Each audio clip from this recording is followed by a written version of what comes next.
Hello everyone, nandito po tayo ngayon sa Barangay Larcon, Bungabo, Nueva Ecija. Balik ko, kumustahin po natin si Ate Rita. Ate Rita, kumusta na po kayo ngayon?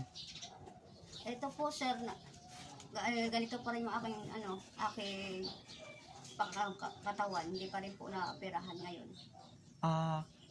Kung hindi niyo po mamasamin, paano po ba yung nangyari?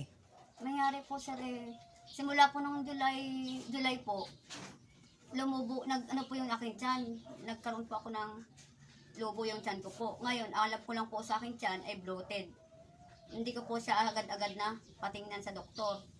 Nung natingnan na po, ngayong pang-apat na buwan na po ang tiningnan, malaki na po yung aking tiyan. Opo, malaki na po. Bali, mga ilang months mong tiniis, tapos saka ka nagpa-check up? Apat po. Apat na Apat na buwan. Tapos, nung nagpa-check up ka, biglang laki? Oo, biglang laki po siya, sir. Pwede po bang makita kung okay lang? Okay lang po, sir. Ito po siya, sir. Ay, malaki nga. Ganyan na po siya kalaki, sir. Nung nagpa-check up po ba kayo saan po bang ospital? Sa PJG po. Sa PJG. Ano po ba yung explanation sa inyo ng doktor na nangyari? Sabi po ng doktor, sir, mayroon daw po akong ovary cyst po sa loob ng tiyan. Kaya daw po, kailangan daw po siyang tanggalin. Oo nga po ate, balik kung tutuusin, para na siyang 9 months. Opo. Parang 9 months po kayong buntis. Hindi po ba kayo natakot na ganyan yung sitwasyon nyo ngayon? Natatakot din po, sir. Baka kakauwi, kung ano po mangyari sa kanya. Kasi magka-ruptured po. Kakatakot din po. Ano po ba yung nararamdaman nyo ngayon? Dito po, mabigat po yung pakaramdam ko. Tapos, nandito ko po, nandito po siya. Sobrang bigat po, sir, na parang may nakadagan po na 5 kilo po. Ano po ba yung sabi ng doktor nung chinek up kayo? Ano yung laman ng tiyan? Ang laman daw po niya, sir, ay bukol daw po. Ay, bukol na malaki. Opo. Di ibig sabihin, urgent na kailangan Yes maalis. po, sir, kailangan na daw po operahan po ito.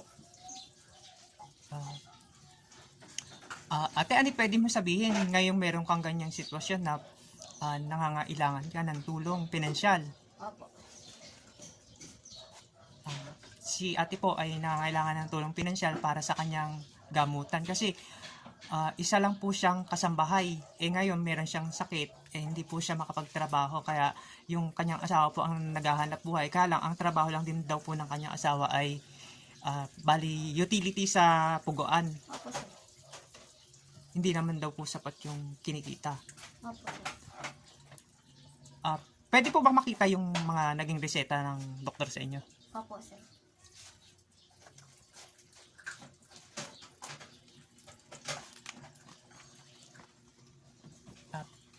Ayan. Bali, ito po yung mga nireseta Opo. kay Doktora Abigail Resma. Opo, sir. Ito po. Nung kayo nagpa-check up? Nung 9, Opo. 23, 2025. Paano po yan? Medyo kapos kayo sa pinansyal. Saan po kayo kumukuha ng pampacheck up? Ano lang po, bigay lang po sa akin ng mga kakilala ko po. Bali, tulong-tulong po. May mga nagbigay ng konting tulong, pangdagdag, pampacheck up nyo. Opo, sir. Sa mga kapatid po ng video ni ate, sana kahit konting tulong kasi nangangailangan po siya. Ano pa po ate yung pwede nyo idagdag para mabigyan po kayo ng pinansyal?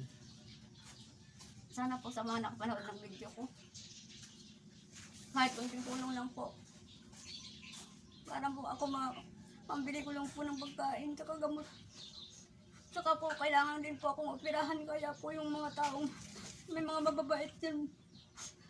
Sana po mabigyan niyo po ako ng kahit kunting tulong lang po. Hirap na po ako. Gusto ko na po maalis itong nasa tiyan ko po. Kasi hindi ako makatulog, hindi po ako makakain. Lagi po akong busog pag pag kumain po ako, lagi akong busog. Hindi po ako makakain ng marami, sir. Tapos pag natulog po ako, sir, hindi pwede. May ibang pisto, sir, lagi lang nakalisto po, sir. Bali parang lagi Hindi ka hindi ako gumagalaw, sir, ganun lang po. Bawal po siyang itagilid. itagilid. Opo, bawal tagilid po. Bawal din po siya idakpa. Idakpa. Sakit po sobra. Sa mga ka-friend ko na doktor na dito sa social media, sana po mapansin nyo si ate na sa ganilang sitwasyon, kailangan niya po ng tulong. Tapos hindi lang din naman sa mga doktor na ka-friend ko sa social media, sa iba pa rin pong friend ko na may mabuting puso, nangangailangan po siya ng financial kasi kailangan niya po ngayon. At kapos na kapos po sila. Ate, lakasan mo na lang po iloob mo at lagi ka pong manalangin na paghilingin ka pa ni God at bigyan ka pa ng mahabang buhay kasi meron kang pamilya na nagmamahal sa'yo at umaasa. Yun na lang po at maraming salamat. God bless po ate. Opo. Ingat ka palagi. Opo.